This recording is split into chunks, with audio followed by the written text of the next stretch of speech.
一覺瞓醒卡住條頸，趁極唔啱卡住換唔到衫，搭 lift 層層卡，想夾嗰個偏偏最卡。唔止，最多人關心嘅係呢一卡。當你將 MPF 由一個計劃轉去另一個計劃，原受託人會先賣出你嘅基金，再將資金轉交俾新受託人，然後買入新基金。成個過程要2至3個星期，期間會出現投資真空期。吓，即係點啊？即係資金喺呢段時間唔會投資任何基金。萬一原受託人喺低位賣出基金，新受託人又撞正高位買入，就會出現低賣高買嘅情況。咁有啲卡喎。唔使擔心，而家用積金易可以一站式管理所有賬戶，就連轉計劃都得。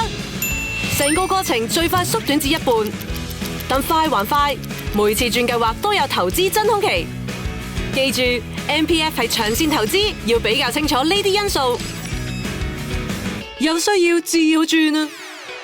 正啊，順晒！管理 MPF 咁就係正解。